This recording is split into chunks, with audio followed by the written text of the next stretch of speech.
बिस्मिल्लाहिर्रहमानिर्रहीम। मुअज़्ज़ज़ सामीन व नाज़रीन, अस्सलाम वालेकुम। अगर हम अपनी रोज़मर्रा ज़िंदगी को देखें और अपनी पूरी एक दिन में होने वाली गुफ्तगू का अहाता करें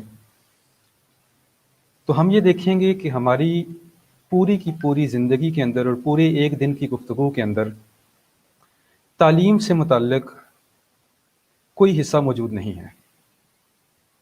हम तालीम, इल्म, किताब और इसके साथ रिलेटेड बाकी मौज़ूआत पर अपनी ज़िंदगियों के अंदर गुफ्तगू तकरीबन ना होने के बराबर करते हैं।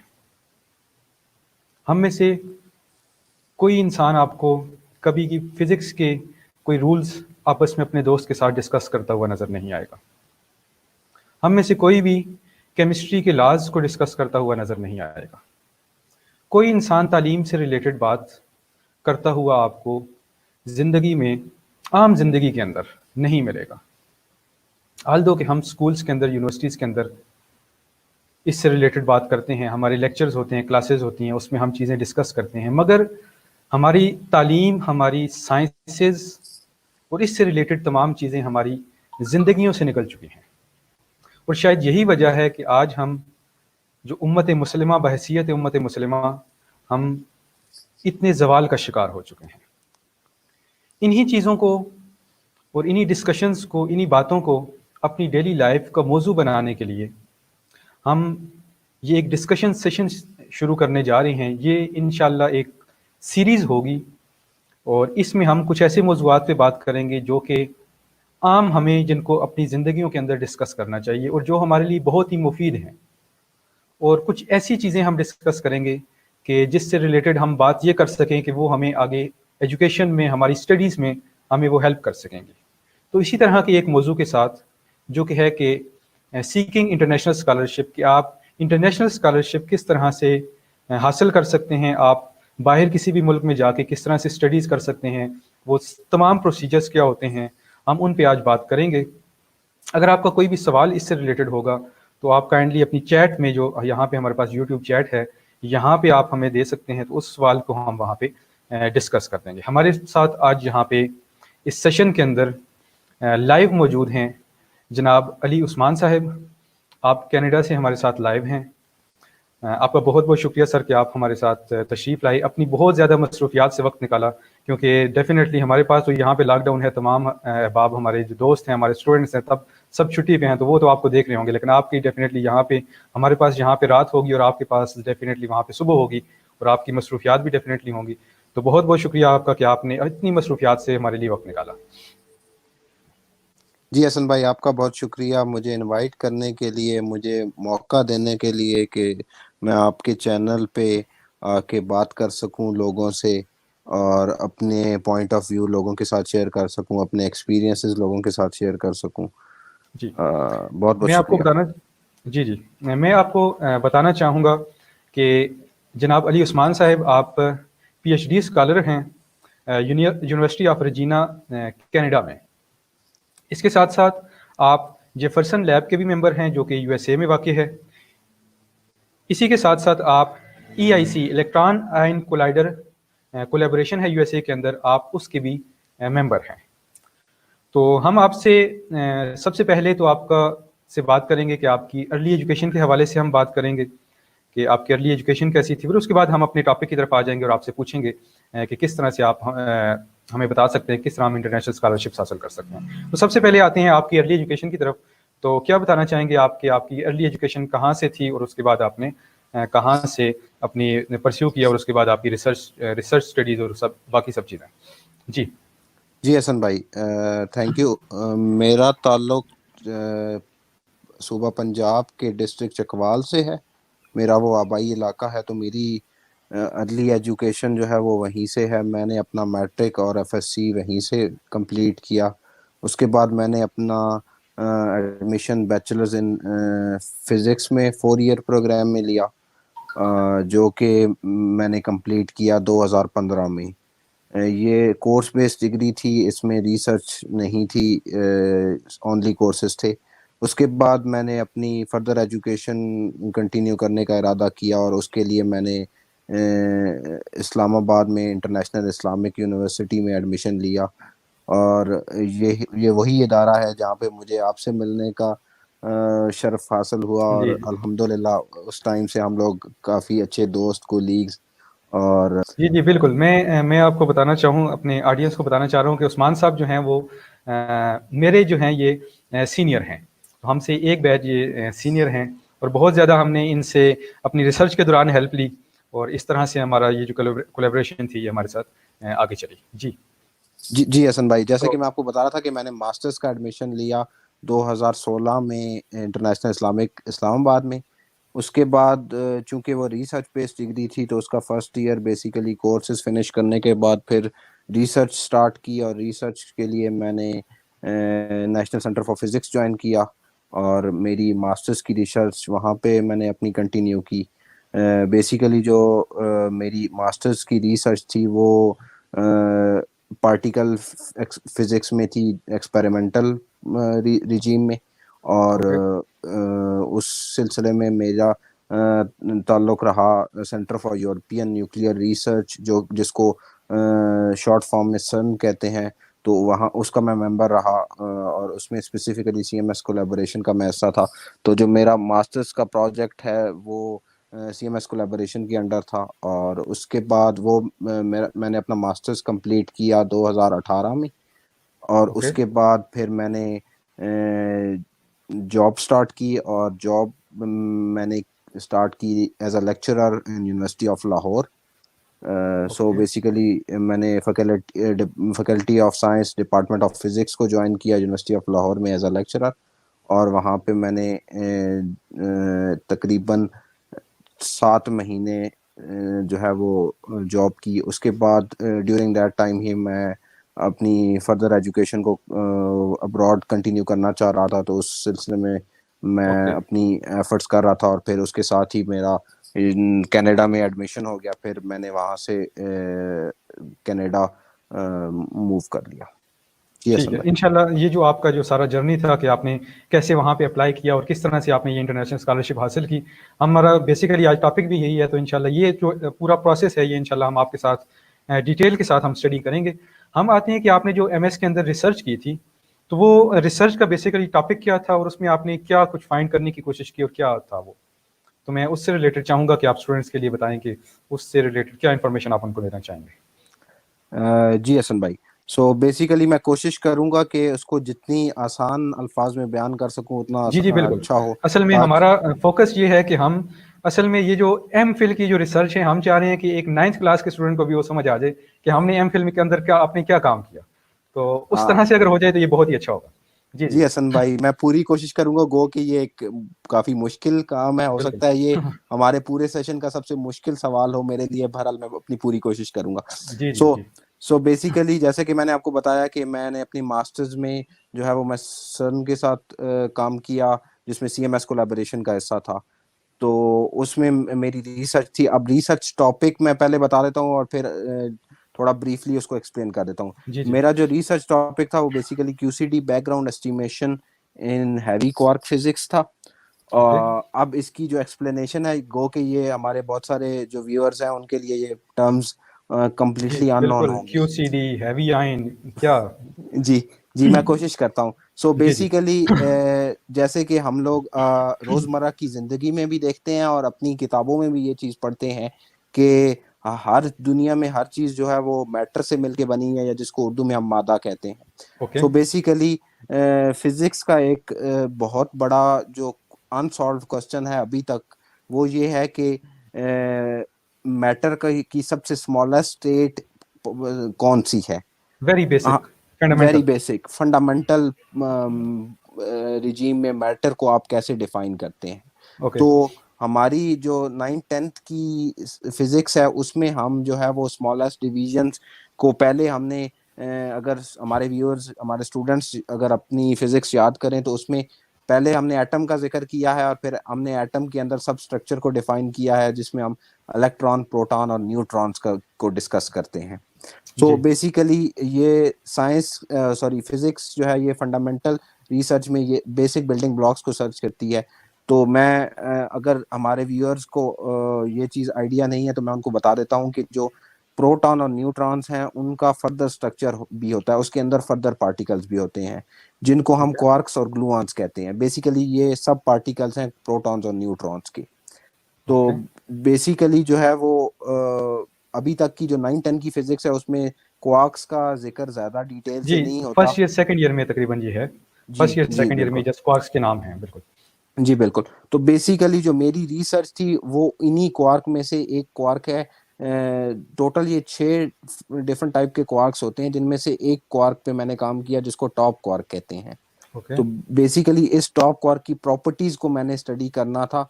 अब बेसिकली मेरा एक्सपेरिमेंट ये है, या सन के अंदर क्या होता है कि आप दो प्रोटॉन बीम्स को एक्सेलरेट करते हैं और उनको कोलाइड करते हैं, और फिर कोलाइड जो कोलिजन होती है उसको आप उसकी पिक्चर्स लेते हैं जैसे आप कैमरा से अपनी पिक्चर्स लेते हैं। ओके। वो द ओनली डिफरेंस इज कि ये एक बहुत ही हाई रेजोल्यूशन और हाई स्पीड कैमरा है जिसमें आपके पास एक सेकंड में billions and billions of pictures जो है वो ये कैमरा ले सकता है, और ओके, इसकी और इसके साथ ये रेजोल्यूशन बहुत कैमरा हाई होती बहुत बड़ा भी है। है।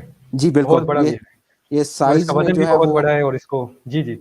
जी हसन भाई, बिल्कुल ये साइज में तकरीबन जो है वो एक 5 स्टोरी बिल्डिंग जितना एक कैमरा है।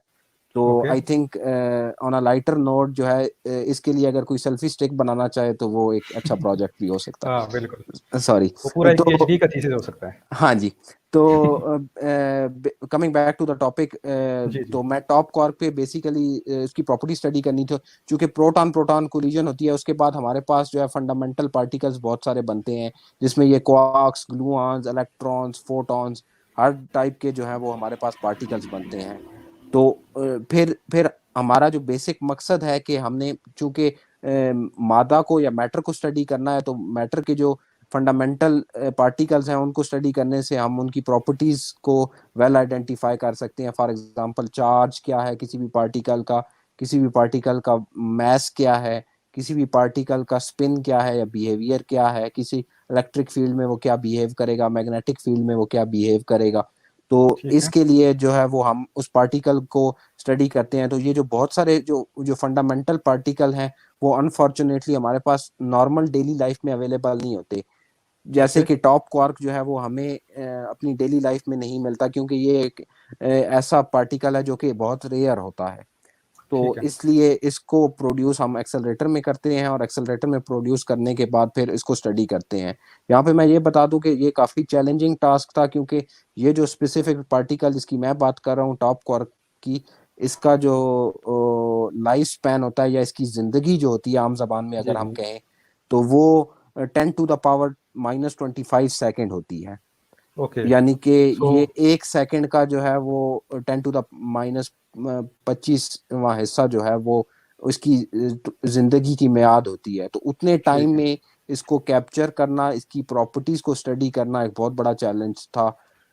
तो ओके। बेसिकली मेरा काम ये था, और इसमें मैंने जो है वो इस पार्टिकल का जो प्रोडक्शन और डिके चैनल होता है, यानी कि ये कैसे बनता है और फिर कैसे डिके करता है, जैसे न्यूक्लियर फिजिक्स में हमारे पास डिके होते हैं रेडियो एक्टिविटी में। ठीक है। तो वो उस डिके के अंदर हमारे पास जो है वो उस चैनल को मैंने स्टडी किया और उसके बैकग्राउंड्स को बेसिकली स्टडी किया। फॉर एग्जांपल के उसी तरह के और पार्टिकल जो हैं वो जो डिके कर रहे हैं उनको डिफरेंशिएट करना बिटवीन इस पार्टिकल के और इसके बैकग्राउंड के। तो बैकग्राउंड से मेरी मुराद ये है कि जैसे मैं आपको पिक्चर में नजर आ रहा हूँ और मेरे पीछे आपको दीवार नजर आ रही है या जी, ये जी। वाइट स्क्रीन नजर आ रही है, तो ठीक अगर है। मैं अपने आप को इसमें से क्रॉप करना चाहूँ तो मैं इधर से एक लाइन लेके ऐसे करके क्रॉप कर लूंगा। तो ठीक है। Basically that is my image, ये मेरा सिग्नल होगा और पीछे मेरा बैकग्राउंड होगा। तो अगर तो इस इसको तरह अगर से। हम अपनी एमएस की स्टडी के साथ अगर रिलेट करना चाहें तो ये इस तरह से होगा कि आप हमें नज़र आ रहे हैं, और आपके जी पास जो पीछे बैकग्राउंड है, जी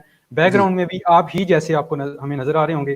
तो फिर जी हमें उन आप जैसों में से आपको डिफरेंशिएट करना है कि वो आप जैसे जो है उनको निकालें और सिर्फ आप हमारे सामने हो जाएं। तो जी मतलब हसन, आप ये काम करना चाह रहे थे जी हसन कि भाई, आप टॉप बेसिकली आपने क्वार्क बहुत जैसे अच्छे से पार्टिकल्स एक्सप्लेन को किया। अपने में से बिल्कुल जी आप टॉप क्वार्क जैसे पार्टिकल्स को में से टॉप क्वार्क को निकाल के बाहर ले आते हैं और देखते हैं कि ये क्या चीज़ है। जी एग्जैक्टली, बेसिकली ये है कि हमारे पास billions and billions of particles होते हैं और उसमें से बहुत सारे पार्टिकल जो हैं वो सिग्नल हमें एक ही पार्टिकल की तरह देते हैं, और फिर हमारा जो मेन मकसद होता है कि हमें एक को आइडेंटिफाई करना होता है आउट ऑफ बिलियंस।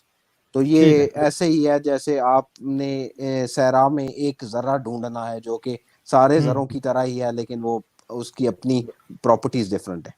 बिल्कुल। तो आई ये आई चैलेंजिंग होप। टास्क आपने बहुत अच्छे अंदाज से जो है, बिल्कुल ये आप डेफिनेटली समझ आ गया होगा, तकरीबन 9th जी क्लास के स्टूडेंट्स को भी समझ आ गया होगा कि मतलब कि बिल्कुल आइडेंटिकल पार्टिकल्स में से आपने, अगर आप कह लें तो ट्विन्स में से आपने तलाश करने की, इसको मैंने पहले सलाम किया था और इसको हमने बाद में सलाम किया था, बिल्कुल इस तरह से। जी जी, so billions of twins. Exactly billion of twins में से। जी ओके। सो हम आते हैं अपने इस प्रोग्राम के नेक्स्ट हिस्से की तरफ, और उसमें हम सबसे पहले आप हमें ये बताएंगे कि हमारे पास जो स्कॉलरशिप्स हैं ये कितनी तरह के स्कॉलरशिप्स होते हैं, मतलब कि कौन कौन से स्कॉलरशिप्स होते हैं, किस तरह। ओके हसन भाई, बेसिकली मैं ज़्यादा फोकस करूंगा ग्रेजुएट लेवल की स्कॉलरशिप्स पे। Under okay. ग्रेजुएट लेवल की भी स्कॉलरशिप्स होती हैं, लेकिन वो थोड़ा सा डिफरेंट प्रोसेस है एज कम्पेयर टू ग्रेजुएट के। तो ओके। और मैं रिकमेंड भी करूंगा अपने व्यूअर्स को और स्टूडेंट्स को स्पेशली कि वो कुछ यूनिवर्सिटी का अपना एक्सपीरियंस ले लें पाकिस्तान के अंदर अंडर ग्रेजुएट में, हम्म। और फिर उसके बाद ग्रेजुएट स्टडीज के लिए जो है वो अब्रॉड के लिए अप्लाई करें। मीन कि डायरेक्टली वो एफएससी के बाद स्कॉलरशिप अप्लाई ना करें अंडर ग्रेजुएट के लिए, बल्कि ग्रेजुएशन आप यहाँ से करें और उसके बाद आप एमएस की स्कॉलरशिप के लिए और पीएचडी की स्कॉलरशिप के लिए आप अप्लाई करें। जी बिल्कुल, ये मेरी हम्म। रिकमेंडेशन है। ज़रूरी नहीं है, बहुत सारे नहीं, केसेस बहुत होते अच्छा है। हैं जो कि अंडर ग्रेजुएट भी अपना अब्रॉड से करते हैं, लेकिन मेरी रिकमेंडेशन ये है क्योंकि बहुत सारे जो हमारे स्टूडेंट्स होते हैं वो जो है उनकी कॉलेज और स्कूल की एजुकेशन और यूनिवर्सिटी एजुकेशन में बहुत सारा डिफरेंस होता है। तो जी जी। पाकिस्तान के माहौल के हिसाब से अगर आप यूनिवर्सिटी में थोड़ा सा एक्सपीरियंस ले लें तो फिर बाहर आके आपको सेटल डाउन होने में थोड़ा सा इजी होता है। तो जी मेरा बिल्कुल। बेसिकली फोकस जो है वो आज होपफुली जो है वो ग्रेजुएट रिसर्च के और ग्रेजुएट स्कॉलरशिप्स के हिसाब से होगा। तो अगर हम अंडर ग्रेजुएट का भी कुछ करना चाहें तो फिर अगले फ्यूचर सेशन में हम कर सकते हैं। इंशाल्लाह इंशाल्लाह हम बहुत जल्द इसको आपको परस्यू करेंगे। जी जी हसन भाई, तो वापस आपके सवाल की तरफ आते हुए तो ग्रेजुएट स्कॉलरशिप बेसिकली दो टाइप की होती हैं। एक होती है आपकी पार्शियल स्कॉलरशिप और एक होती है फुल स्कॉलरशिप या फुली फंडेड जिसको कहते हैं। सो ओके। बेसिकली पार्शियल स्कॉलरशिप जो है वो आपकी वो है जिसमें आपकी आइदर आपको किसी फंडिंग एजेंसी से या कहीं किसी भी सोर्स से आपको जो है वो आपकी यूनिवर्सिटी की फीस का की अमाउंट मिल रही है, लेकिन आपको लिविंग एक्सपेंसेस नहीं मिल रहे। या फिर ये हो ओके। सकता है कि जिन कंट्रीज में यूनिवर्सिटी की फ़ी नहीं होती, या यानी कि जिनमें यूनिवर्सिटी एजुकेशन फ्री होती है, उनमें ये होता है कि आपको लिविंग एक्सपेंसेस पूरे नहीं मिल रहे, हाफ मिल रहे हैं जो आपके ओके। लिविंग एक्सपेंसेस हैं। तो उसको हम पार्शियल स्कॉलरशिप कहते हैं, जिसमें आपके एक्सपेंसेस जो हैं वो कंप्लीट एक्सपेंसेस पूरे नहीं हो रहे उस अमाउंट से, तो आपको उसके लिए फिर कुछ और एफर्ट करनी पड़ती है। और जो किसी दूसरी और टाइप, फाइनेंशियल सपोर्ट की जरूरत होती है। जी बिल्कुल जी, और जो ओके। दूसरी टाइप हो गई वो फुल स्कॉलरशिप या फुली फंडेड स्कॉलरशिप होती है।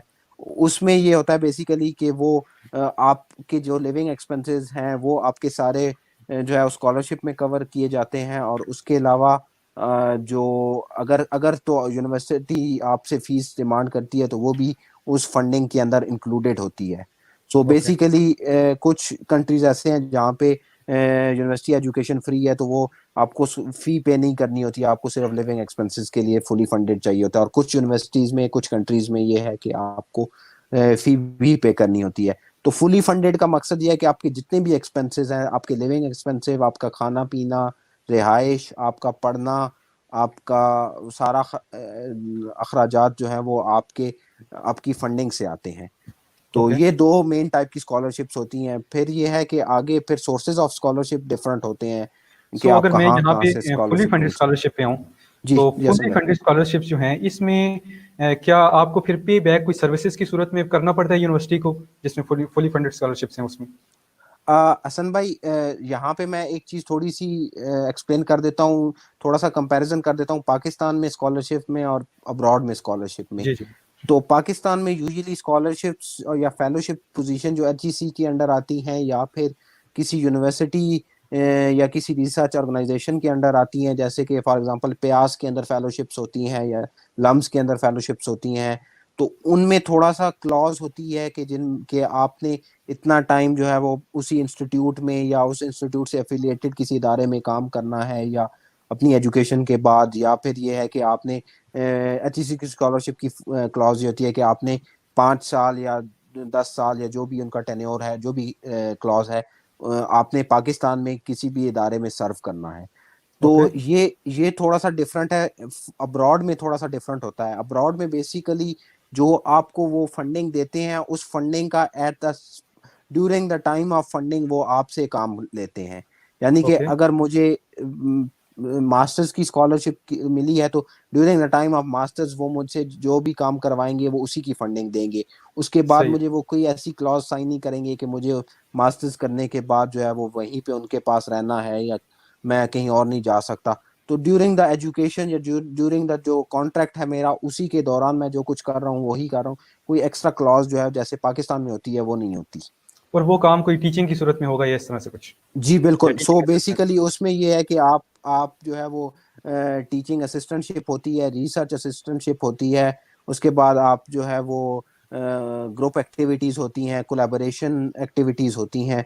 तो ओके, वो डिफरेंट ग्रुप्स में, डिफरेंट फील्ड्स में डिफरेंट टाइप की होती हैं रिस्पॉन्सिबिलिटीज। लेकिन ओके, रिस्पॉन्सिबिलिटीज आपने एट द स्पॉट करनी होती हैं, और तब आपको उसी की पेमेंट मिलती है।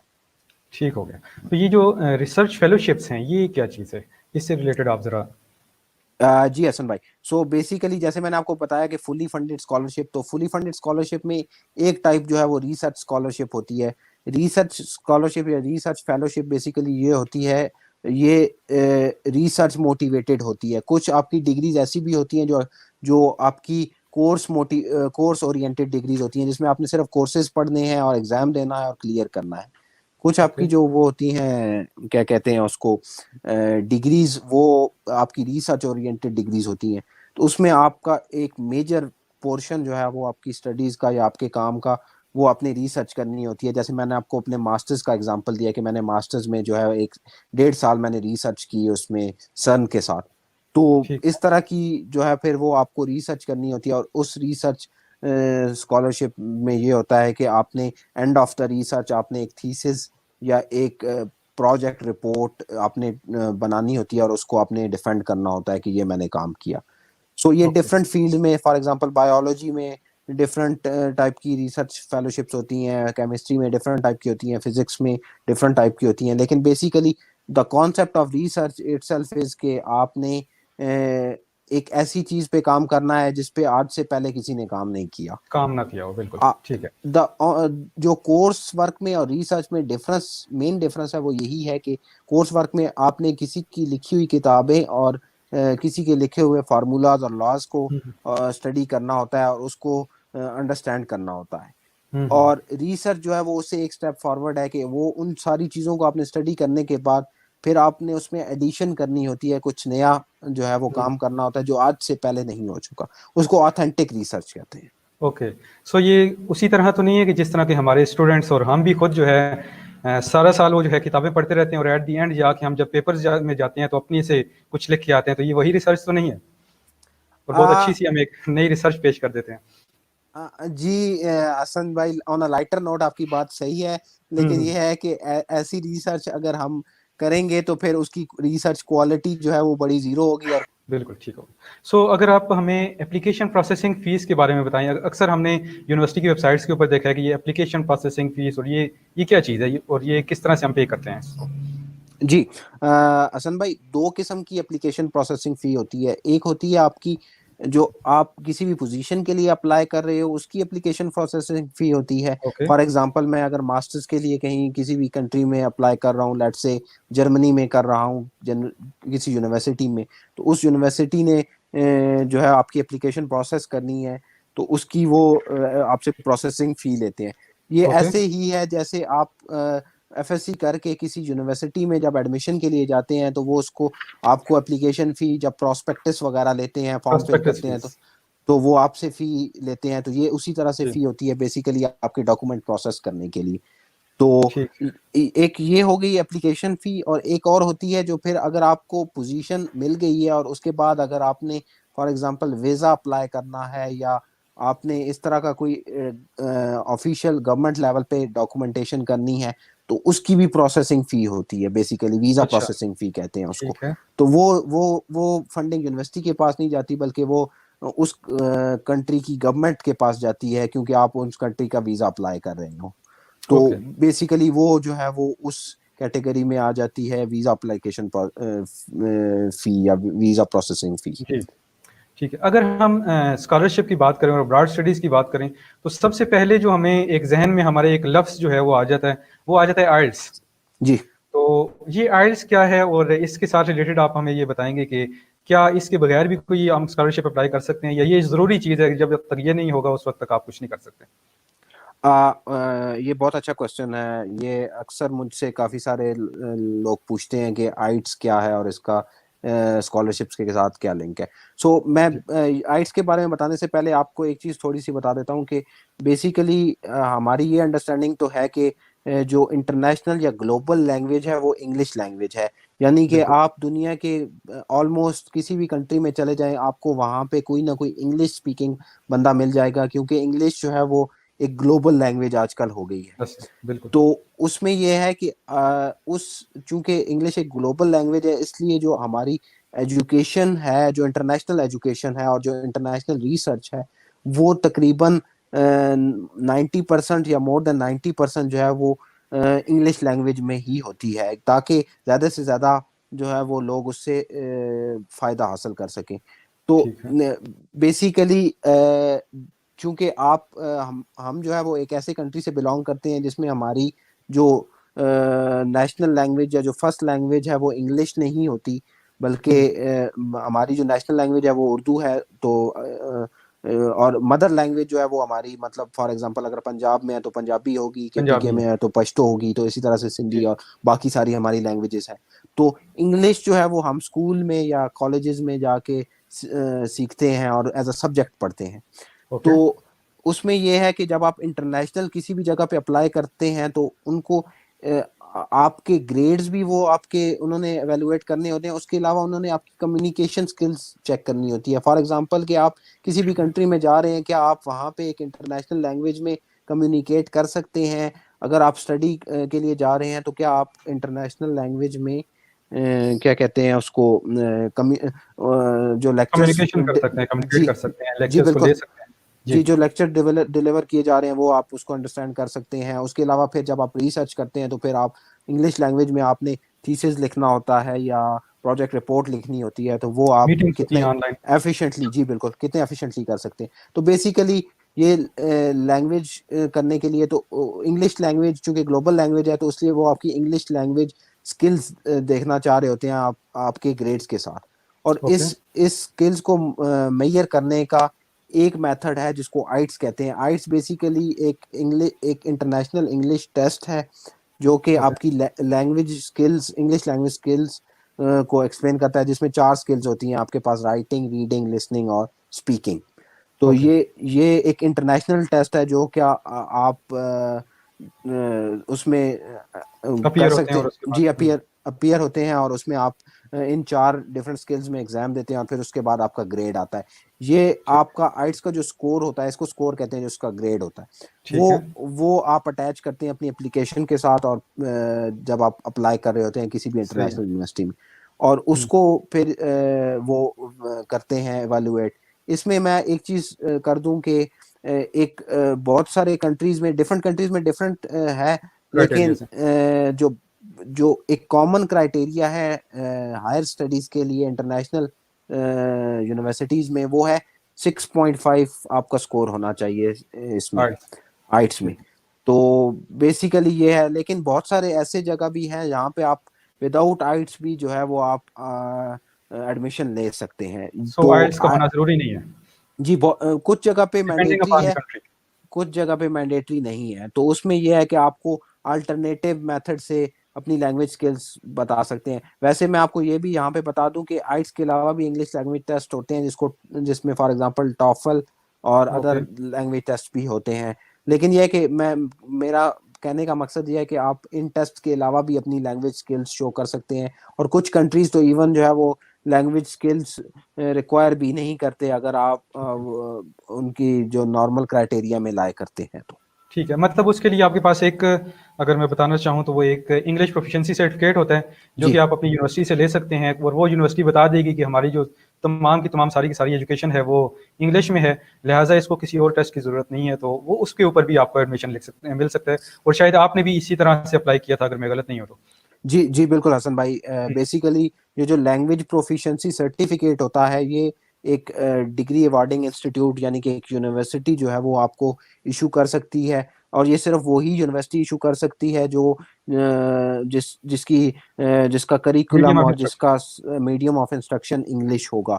और जी। जैसे कि फॉर एग्जांपल मेरा जो मास्टर्स का प्रोजेक्ट था वो सारा चूंकि इंटरनेशनल प्रोजेक्ट था, इंटरनेशनल कोलैबोरेशन थी, तो उसमें जो है वो हमारा कंटिन्यूसली उनके साथ इंटरेक्शन होता रहता था, तो उससे हमारी language skills automatically brush up हो जाती है।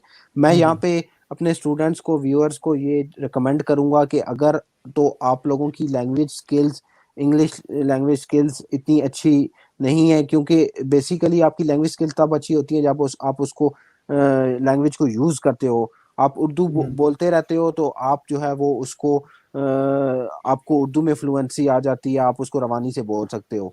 इसी तरह आप इंग्लिश अगर बोलोगे, कम्युनिकेट करोगे, लिखोगे उसमें, तो उसमें आप जो है वो उसकी प्रोफेशंसी होगी। अगर आपकी बिल्कुल। प्रोफेशंसी नहीं है तो आप टेस्ट दे के अपनी प्रोफेशंसी जो है वो इम्प्रूव कर सकते हो।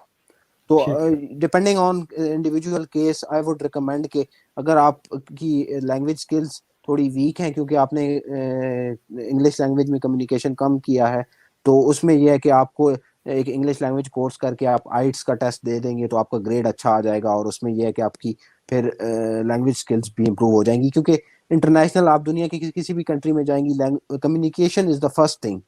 बाकी सब कुछ बाद में आता है। अगर आप कम्युनिकेट कर सकते हैं फिर आप वहां से आगे सब कुछ कर सकते हैं। जी, बिल्कुल। अच्छा, अगर हम अपने एजुकेशन सिस्टम की तरफ आएँ, तो जब हम यूनिवर्सिटी में जाते हैं, कुछ चीज़ें जो हैं वो कुछ सख्त सी चीज़ें हैं, मैं उनको भी डिस्कस करना चाहूँगा। जब हम यूनिवर्सिटी में जाते हैं तो हमारा एक टारगेट होता है कि अब हम यूनिवर्सिटी में आ चुके हैं, अब हमने यहाँ से डिग्री लेके ही निकलना है। और उसके बाद जो है वो कुछ जो अच्छे स्टूडेंट्स होते हैं वो कहते हैं नहीं जी, हमने डिग्री तो लेनी है लेकिन हमने 4 आउट ऑफ 4 जीपीए लेना है, या 3.5 जीपीए या 3 से ऊपर जीपीए लेके तो हमने डिग्री अपनी कंप्लीट करनी है। तो क्या ऐसा कोई सीन जो है वो हमारी बाहर की यूनिवर्सिटीज़ के अंदर भी है कि वहाँ पे भी आपको, और ये सीजीपीए किस तरह से एवेल्युएट करते हैं, और वो अच्छे सीजीपीए वालों को रख लेते हैं और कम जीपीए वालों को छोड़ देते हैं, या क्या वो क्या क्राइटेरिया होता है? इस बारे में आप ज़रा हमें कुछ थोड़ा सा ब्रीफ करें। जी हसन भाई, ये एक इम्पॉर्टेंट सवाल है क्योंकि स्पेशली एप्लीकेशन प्रोसेस में, क्योंकि जब आप अप्लाई करते हैं तो वो आपको आपके ग्रेड्स और आपकी जो एप्लीकेशन है वो ही उन्होंने आपको रिव्यू करनी है, और उसी की बेस पे उन्होंने आपका डिसीजन लेना है। तो ठीक है। सीजीपीए आपकी जो जो भी डिग्री है उसमें जो सीजीपीए है वो आपका फाइनल ग्रेड काउंट होता है, तो उस जीपीए को वो काउंट करते हैं। गो के आपके इंडिविजुअल सब्जेक्ट के ग्रेड्स भी देखते हैं, लेकिन ओवरऑल जीपीए जो आपका सीजीपीए जिसको कहते हैं वो एक इम्पॉर्टेंट फैक्टर है बेसिकली।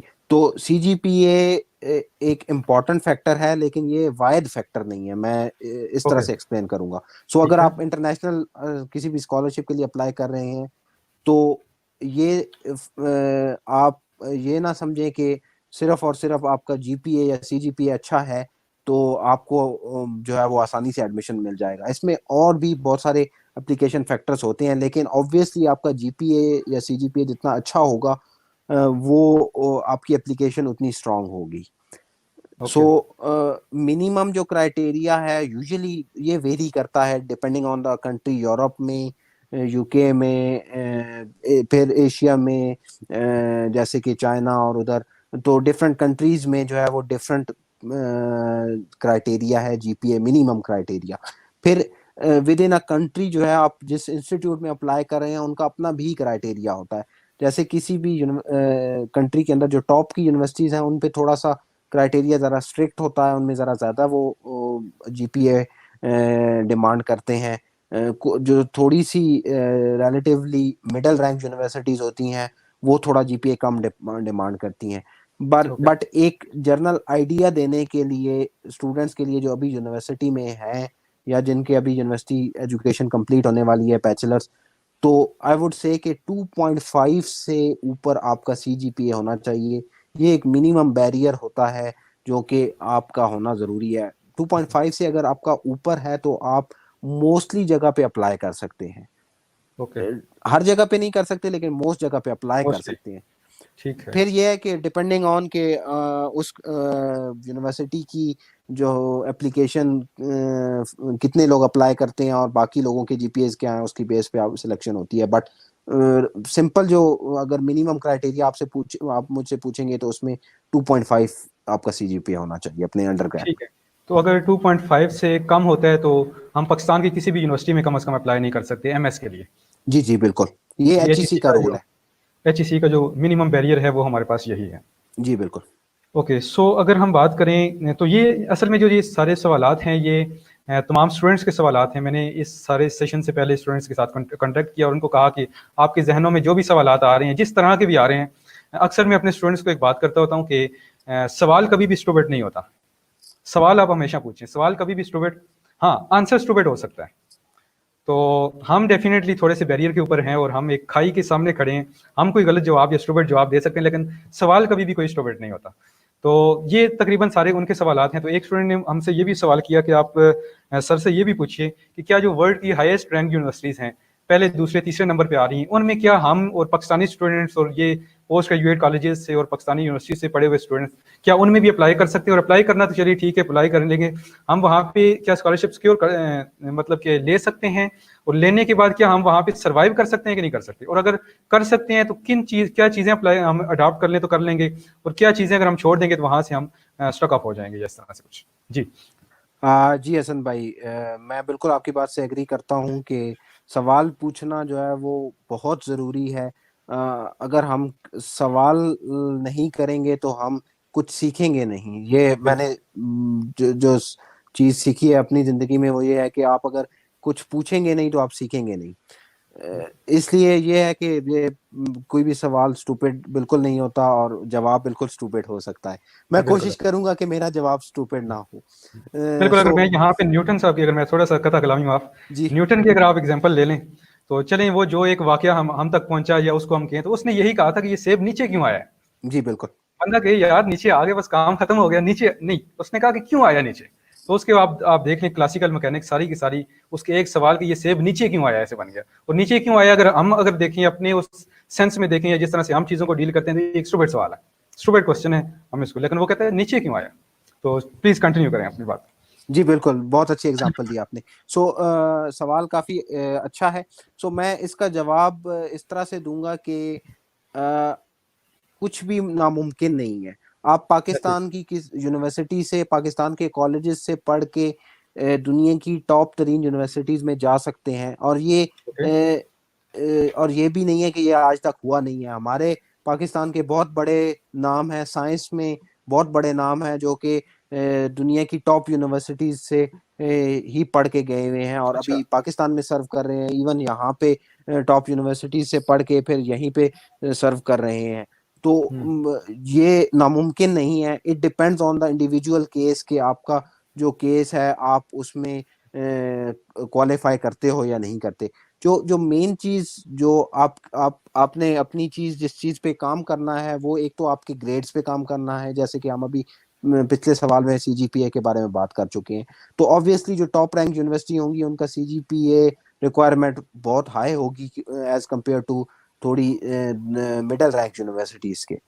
सो आपका जीपीए अच्छा होना चाहिए। उसके अलावा आपकी एप्लीकेशन, जो आपने एप्लीकेशन पुट करनी है वो एक अच्छे तरीके से आपने प्रेजेंट की हो। उसके ओके। अलावा ये है कि आपका एक्सपीरियंस अच्छा होना चाहिए। फॉर एग्जांपल अगर आप रिसर्च पोजीशन के लिए अप्लाई कर रहे हैं तो आपका रिसर्च एक्सपीरियंस होना चाहिए कि आपने इसके बारे में आपने अब तक क्या काम किया है। अगर आपका रिसर्च एक्सपीरियंस नहीं है फिर भी आपको पोजीशन मिल सकती है डिपेंडिंग ऑन आपका इंटरेस्ट, आप उनको अपना इंटरेस्ट शो कर सकें। ओके। बेसिकली जब आप अप्लाई करते हैं किसी भी यूनिवर्सिटी में तो एप्लीकेशन प्रोसेस के दौरान एक बहुत मेजर इवेलुएशन प्रोसेस होता है जिसको इंटरव्यू कहते हैं। बेसिकली वो आप जहां भी अप्लाई करेंगे अगर आपकी एप्लीकेशन जो है वो मिनिमम क्राइटेरिया पे लाई करती है यूनिवर्सिटी के तो फिर वो आपको इंटरव्यू के लिए कहेंगे और वो यूजुअली ऑनलाइन इंटरव्यू होता है। तो अच्छा। उसमें उसमें बहुत अच्छा मौका होता है कि आप अपने जो इंटरव्यूअर्स हैं जो आपसे इंटरव्यू ले रहे हैं, जो फैकल्टी के मेंबर्स हैं, जो रिसर्च ऑर्गेनाइजेशन के मेंबर्स हैं वो उनको आप इम्प्रेस कर सकें। तो अच्छा। बेसिकली आपने उनको इम्प्रेस कर लिया, अपनी स्किल्स शो की, अपना इंटरेस्ट शो किया, तो आप दुनिया की किसी भी यूनिवर्सिटी में जा सकते हैं। हम्म। इसलिए ओके। ये आपकी मेहनत, आपकी एफर्ट और आपकी लगन पे डिपेंड करता है इनपुट, क्या? जी बिल्कुल, लगन पे डिपेंड करता है। जी। सो अगर हम स्कॉलरशिप की वैल्यू की बात करें तो आप क्या कहते हैं कि स्कॉलरशिप की वैल्यू कितनी होती है बीएस लेवल पे, मास्टर्स लेवल पे, एमएस लेवल पे और उसके बाद पीएचडी लेवल पे आपको कितना स्कॉलरशिप मिल जाता है? और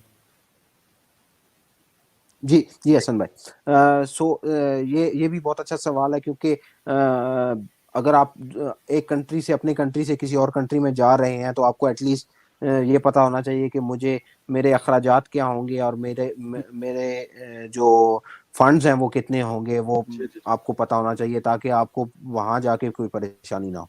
सो जी ये एक ऐसा सवाल है जो कि जिसकी एग्जैक्ट आंसर देना या एग्जैक्ट वैल्यू बताना मुश्किल है, क्योंकि ये डिपेंड करता है कि आप दुनिया के किस कंट्री में हैं। अच्छा। क्योंकि हर कंट्री का जो स्कॉलरशिप अमाउंट है, बीएस लेवल पे, एमएस लेवल पे, पीएचडी लेवल पे, वो वेरी करती है। ठीक है, ठीक है। इवन आपको पता है कि हर कंट्री की डिफरेंट करेंसी है, तो उन्होंने अपनी उस हिसाब से पे करना होता है।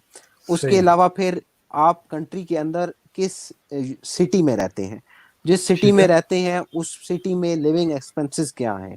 फॉर एग्जांपल के अगर जैसे मैं पाकिस्तान की एग्जांपल दूं, तो जैसे आप खानपुर में हैं, तो खानपुर में एक महीने का रहने का, खाने पीने का खर्चा कितना होगा, और हम्म, फॉर एग्जांपल लाहौर में कितना होगा, लाहौर ठीक है। शहर में, तो वो डिफरेंट वेरी करता है। तो इस हिसाब से स्कॉलरशिप अमाउंट्स भी वेरी करती हैं, हम्म, क्योंकि जो जो स्कॉलरशिप देने वाले लोग होते हैं, उन्होंने उनकी जो अमाउंट उन्होंने देनी होती है, वो उस चीज पे डिपेंड करती है कि वो किस जगह पे दे रहे हैं, कितने हम्म, अखराजात हैं वहां पे रहने के।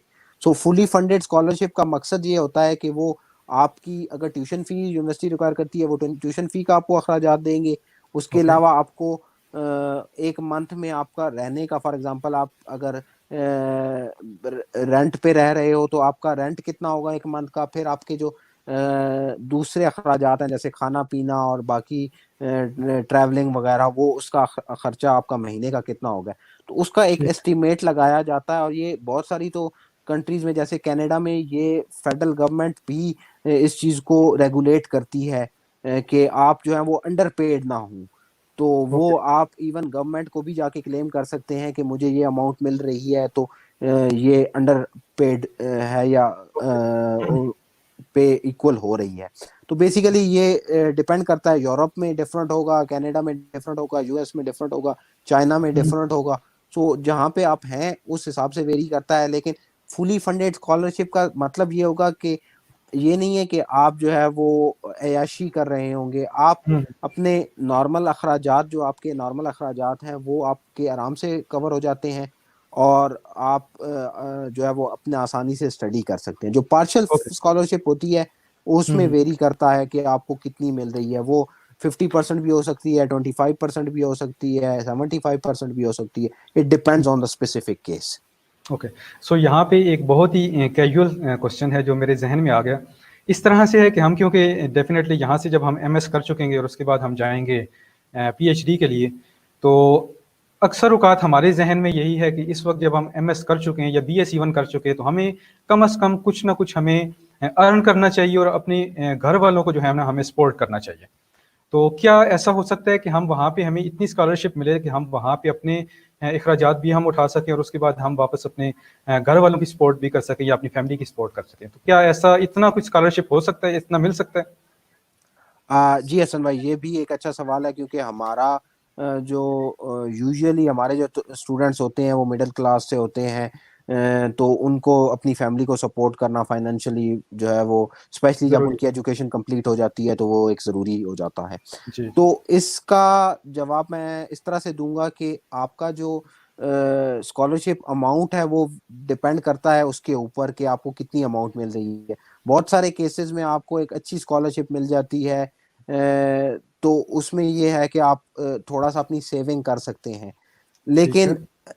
अगर आप ये पूछना चाह रहे हैं कि आप अपनी फैमिली को कंप्लीटली सपोर्ट कर सकें, कि अपनी फैमिली के अखराजात उठा सकें, तो वो मैं जर्नली कहूँगा कि ये बहुत मुश्किल है। कुछ केसेस में हो जाता है जहाँ पे आपकी फंडिंग बहुत अच्छी होती है, लेकिन ये है कि अदरवाइज जो है वो आप उनको कुछ हद तक अपनी सेविंग करके उनको सपोर्ट कर सकते हैं, डिपेंडिंग ऑन कि आपकी स्कॉलरशिप कितनी है। मेन जो कॉन्सेप्ट मैं दोबारा रिपीट कर दूंगा स्कॉलरशिप का या फंडिंग का है, वो ये है कि आप जिस कंट्री में जा रहे हैं वहाँ आप आसानी से रह सकें, आप अपने अखराजात आसानी से जो है वो खाने पीने का और अपनी ट्रैवलिंग का और हर चीज़ का खर्चा आप अपना आसानी से पूरा कर सकें और अपनी स्टडीज कंटिन्यू कर सकें। मेन मकसद स्कॉलरशिप का ये होता है। इसमें अगर आप सेविंग कर लें तो ये आपके ऊपर डिपेंड करता है, तो फिर आप सेविंग करके अपनी फैमिली को सपोर्ट कर सकते हैं। लेकिन मैं फिर दोबारा रिपीट करूंगा कि अगर आप हमारे कुछ स्टूडेंट्स ये सोच रहे हैं कि मैं बाहर स्टडी वीज़ा पे जाऊंगा और मैं अपनी फैमिली को जो है वो कंप्लीटली सपोर्ट करूंगा, तो वो होना मुश्किल है, पॉसिबल है। Specially in case of higher education. ठीक है।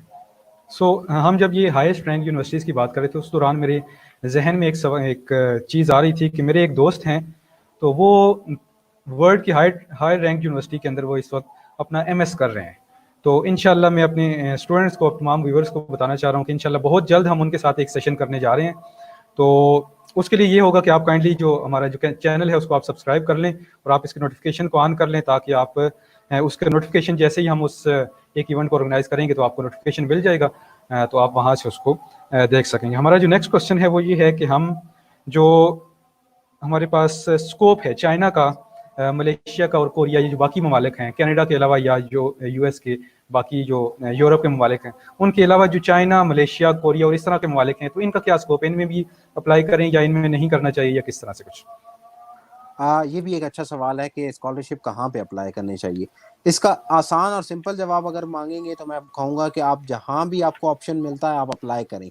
ज़रूरी ओके। नहीं है कि आप वहाँ पे ही जाएंगे, लेकिन ये है कि आप जितनी जगह पे अप्लाई करेंगे वो आपको उतना आसान रहेगा। ये ऐसे ही है जैसे आपने एफएससी कर ली, उसके बाद आप एक यूनिवर्सिटी में जाके एडमिशन के लिए अप्लाई नहीं करते, बल्कि आप काफ़ी सारी यूनिवर्सिटीज़ में अप्लाई करते हैं, ताकि फिर बाद में आप डिसाइड कर सकें कि किस यूनिवर्सिटी में जाना है। अब ठीक। जो कंट्री स्पेसिफिक है वो, उसके लिए जो स्पेसिफिक जवाब है वो मैं ऐसे दूंगा कि बहुत सारे कंट्रीज में स्पेशली चाइना और कोरिया और इनमें अब बहुत सारी टेक्नोलॉजी में एडवांसमेंट आ गई है। सो ठीक है। ये भी रिसर्च पे और अपनी हायर एजुकेशन पे बहुत ज़्यादा इन्वेस्ट कर रहे हैं, तो बहुत अच्छी अपॉर्चुनिटीज़ और बहुत अच्छी फंडिंग्स और अच्छी रैंक की यूनिवर्सिटीज़ इन कंट्रीज़ में है। तो ओके। आपको ज़रूर अप्लाई करना चाहिए। मेन चीज़ जो आपने देखनी है वो ये देखनी है कि आप किस फील्ड में अप्लाई कर रहे हैं, और उस फील्ड में आप जिस यूनिवर्सिटी में अप्लाई कर रहे हैं वहाँ पे कितने एक्सपर्ट्स हैं और उनकी एक्सपर्टीज कितनी है। मतलब ओके। आप जितने अच्छे एक्सपर्ट्स के साथ काम करेंगे उतना आपको सीखने का मौका मिलेगा, उतना आपको लर्न करने का मौका मिलेगा, और उतना आप आगे अपनी कैरियर में जो है वो मूव करेंगे। सो इट डिपेंड्स कि आप किस फील्ड में अप्लाई कर रहे हैं, और उस फील्ड में आप जिस यूनिवर्सिटी में या जिस कंट्री में अप्लाई कर रहे हैं वहाँ पे फंडिंग अपॉर्चुनिटीज़ क्या हैं, वहाँ पे जो है वो उसमें रिसर्च की अपॉर्चुनिटीज़ क्या हैं, वहाँ पे एक्सपर्ट्स कितने हैं और वो कितना काम कर रहे हैं। तो ये उन सब चीज़ों पे ये डिपेंड करता है। सो आपको ये सर्च करना चाहिए, ये चीज़ आपको ज़रूर देखनी चाहिए अप्लाई करते हुए, कि मैं अगर अप्लाई कर रहा हूँ तो उसमें जहाँ पे अप्लाई कर रहा हूँ उनकी एक्सपर्टीज़ क्या है, उनके पास फंडिंग क्या है, उन्होंने पहले काम क्या किया है, उनके फ्यूचर प्रोजेक्ट्स क्या हैं। तो वो आपको एक अच्छा आइडिया दे देगा कि आपके रेलेवेंट कुछ काम है वहाँ पे या नहीं है। बहरहाल आपको हर जगह पे अप्लाई करना चाहिए, स्पेशली जो अब करंटली एडवांस कंट्रीज हो रहे हैं, चाइना, ताइवान, मलेशिया, ये कंट्रीज आप टेक्नोलॉजी में बहुत एडवांस हो रहे हैं। यूरोप और यूएस तो कनाडा ऑलरेडी एडवांस कंट्रीज में है, लेकिन जो अदर कंट्रीज हैं इनमें भी बहुत एडवांसमेंट आ रही है, और इनकी काफ़ी सारी यूनिवर्सिटीज जो हैं वो टॉप 100 वर्ल्ड 100 यूनिवर्सिटीज में आती हैं। तो ज़रूर अप्लाई करना चाहिए। ठीक है। सो एक और चीज़, जब हम अपने माहौल को देखते हैं तो अक्सर औकात जब मैं यहाँ से बाहर जाता हूँ तो बहुत से बैनर्स हमें लगे हुए नज़र आते हैं कि 50% डिस्काउंट के ऊपर आप एडमिशन लें, सबसे पहले आप 1 लाख रुपए जमा करवा दें, उसके बाद आपका किसी भी यूनिवर्सिटी के अंदर एडमिशन कंफर्म हो जाएगा, ये हो जाएगा, वो इस तरह के बहुत से, जिसको आप चर्ब जुबानी भी कह सकते हैं, और इस तरह से। तो एक वर्ड में अगर मैं कहूँ तो एजेंट्स, तो क्या एजेंट्स के थ्रू हमें अप्लाई करना चाहिए कि नहीं करना चाहिए? करने के फ़ायदे क्या हैं और ना करने के नुकसानात क्या हैं? या करने के नुकसानात क्या हैं और ना करने के फ़ायदे क्या हैं? तो क्या आप उसके बारे में क्या कहेंगे? और आपने आ, किस तरह से, आपने एजेंट के थ्रू किया था या कि खुद किया था? तो ये भी आप ज़रा हमें बताएँगे। जी। जी हसन भाई, ये भी एक बहुत कॉमन सवाल है जो कि मुझसे पूछा जाता है। और चूंकि हमारे यहाँ एक सबसे बड़ा प्रॉब्लम ये है कि हमारे यहाँ, जैसे कि आपने अपने इंट्रो में बताया, कि हमारी डिस्कशंस नहीं होती हमारे यहाँ। नॉर्मल लाइफ में लोग अवेयरनेस नहीं फैलाते कि क्या करना चाहिए और कैसे करना चाहिए। तो इसलिए जो है वो हम लोग समझते हैं कि हमारे पास इंफॉर्मेशन कम है, तो हम बहुत सारे ऐसे जरिए इख्तियार करते हैं जो जहाँ पे हमारा नुकसान भी होता है, जिसमें फाइनेंशियल नुकसान, हमारे बहुत सारे पैसे भी ज़ाया होते हैं और बहुत सारे हमारे जो है वो टाइम भी ज़ाया होता है। तो मेरा मशवरा, ज़ाती मशवरा ये है कि आपको एजेंट के चक्कर में बिल्कुल नहीं पड़ना चाहिए, स्पेशली हायर एजुकेशन के लिए। एक ओके। यूनिवर्सिटी से आपने अगर एजुकेशन हासिल की है तो मेरे हिसाब से आप किसी पाकिस्तान की कोई भी यूनिवर्सिटी हो, आपको इतनी जो है वो सलाहियत आपके अंदर हो है कि आप जो है वो एक एप्लीकेशन प्रोसेस कंप्लीट कर सकें, और फिर उसके बाद जो है वो आप सारा उसके बाद के सारे मराइल जो है वो आसानी से कंप्लीट कर सकें। सो इन अ सिंपल वर्ड्स, मैं बिल्कुल एजेंट के हक में नहीं हूं, और मैं सब स्टूडेंट्स को, सब व्यूअर्स को रिकमेंड करूंगा कि आप खुद अप्लाई करें। और खुद, कोई मुश्किल नहीं है इसमें, कोई ऐसी चीज़ नहीं है कि जो एजेंट्स जो हैं वो कर सकते हैं और आप नहीं कर सकते। जो एजेंट कर सकते हैं वही आप कर सकते हैं। एजेंट के पास वही सोर्स ऑफ इंफॉर्मेशन होता है जो आपके पास होता है, जो कि उनकी वेबसाइट्स और जो पोर्टल्स हैं वो सारे होते हैं। सो और जैसे कि मेरा स्ट्रॉन्ग आंसर मैंने दिया, आपको आइडिया हो गया होगा। मैंने अपनी एप्लीकेशन में बिल्कुल भी किसी एजेंट के पास नहीं गया। मैंने इवन अपनी वीज़ा एप्लीकेशन, जबकि मेरा एडमिशन हो चुका था, उसके बाद लोग वीज़ा के लिए एजेंट के पास जाते हैं, मैंने अपना वीज़ा भी खुद अप्लाई किया है। ओके, और गुड। सारे प्रोसेसेस मैंने अपने खुद किए हैं।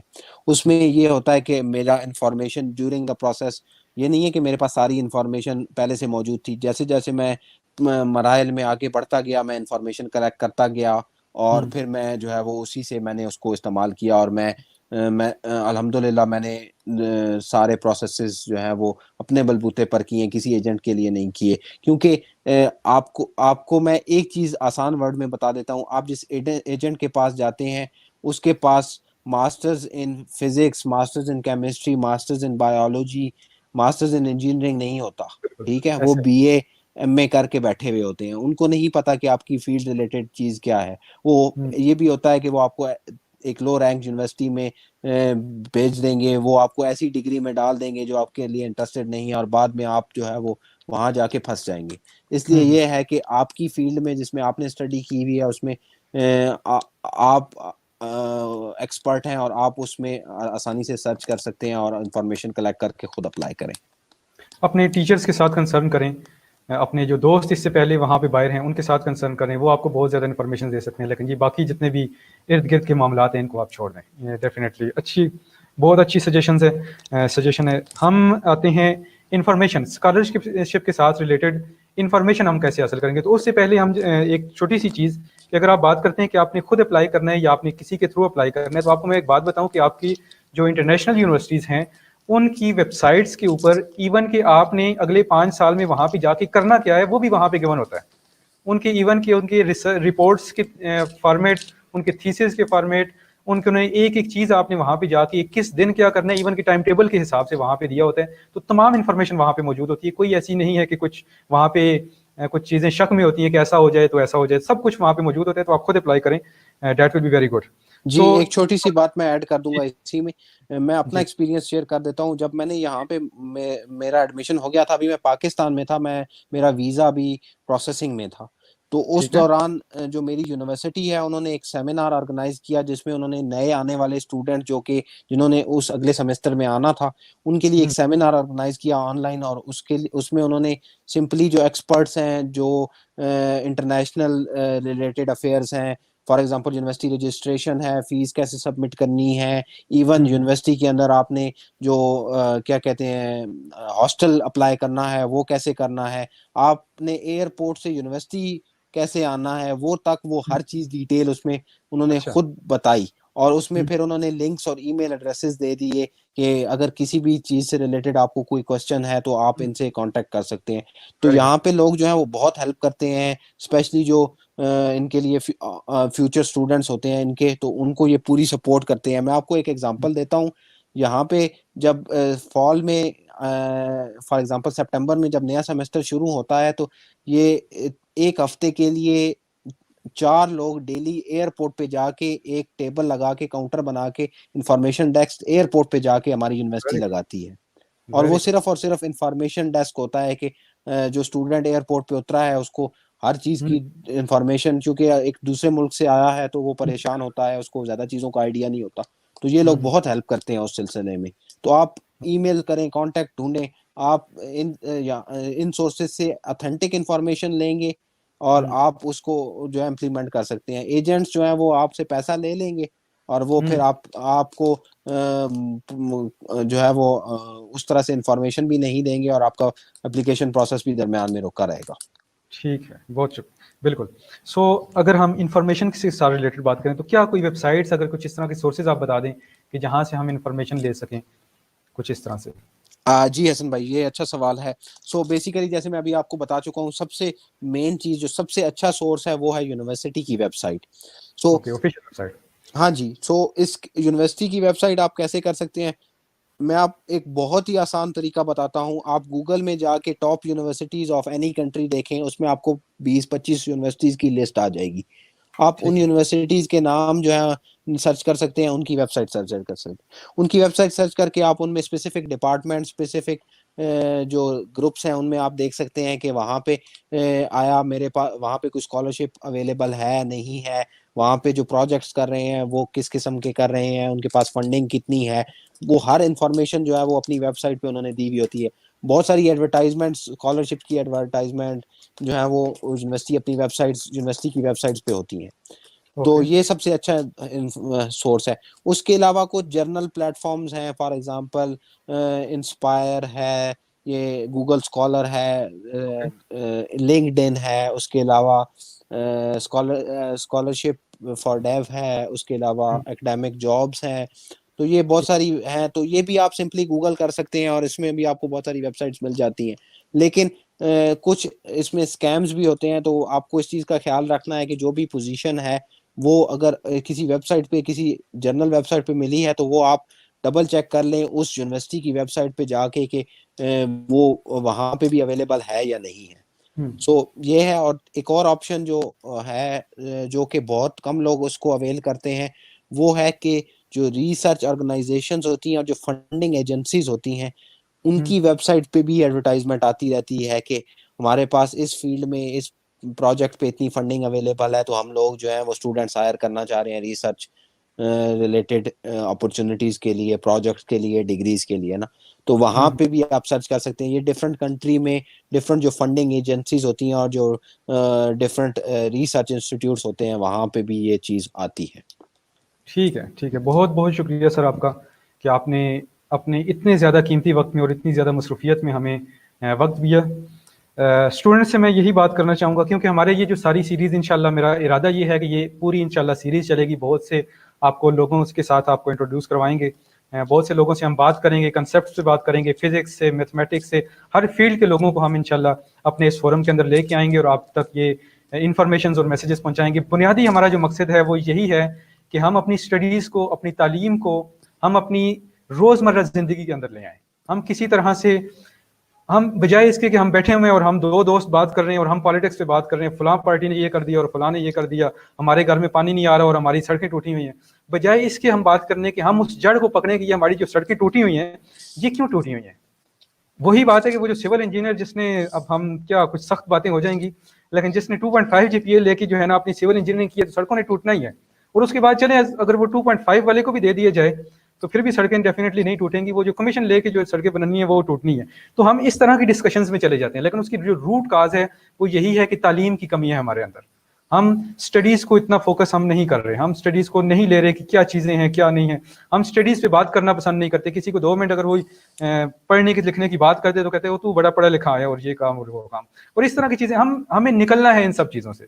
अब मैं इस तरह से, अगर आप ये देखें कि अगर आप मुसलमानों के वो उरूज की दास्तानें जो हम सुनाते हैं, जी हम बहुत उरूज पर थे और हमने ये कर दिया और स्पेन में हमारे पास, तो स्पेन के एक मोहल्ले के अंदर अगर मैं आपको बताऊं तो वहां पे 400 लोग, 400 खवातीन कुरान को लिख सकती थी और खत कूफी में लिख सकती थी। मतलब उनकी कैलीग्राफी इतनी ज्यादा थी कि एक मोहल्ले के अंदर 70 खवातीन, इतना उनका लिटरेसी रेट इतना ज्यादा था। तो मतलब आप ये देखें कि एक मोहल्ले के अंदर 70 लोग इस तरह से लिख रहे हैं, तो डेफिनेटली उनका तालीम के साथ रुझान उनका इतना है। तो हमें यही करना है कि तालीम को, स्टडीज को, एजुकेशन को हमने अपनी जिंदगियों के अंदर लाना है। So thank you so much everyone for watching. इंशाल्लाह से नेक्स्ट किसी और टॉपिक के साथ और किसी और गेस्ट के साथ हम इंशाल्लाह हाजिर होंगे। थैंक यू सो मच, और thank you once again sir कि आपने भी हमें टाइम दिया। Thank you so much. जी थैंक यू हसन भाई, मुझे इनवाइट करने के लिए थैंक यू, और सब स्टूडेंट्स को ऑल द बेस्ट। इंशाल्लाह आप मेहनत करेंगे तो आप अपने गोल्स को अचीव कर सकते हैं। सबसे मेन चीज़ है आप मेहनत करें, और किसी और को किसी भी चीज़ के लिए ब्लेम करने से ज़्यादा ज़रूरी है कि आप अपनी मेहनत करें, अपनी एफर्ट करें, और वो ही जो है वो आपको आगे लेके जाएगी। आप कोई आपको आगे नहीं लेके जाएगा, आप खुद आगे जाएंगे। जी बहुत बहुत शुक्रिया।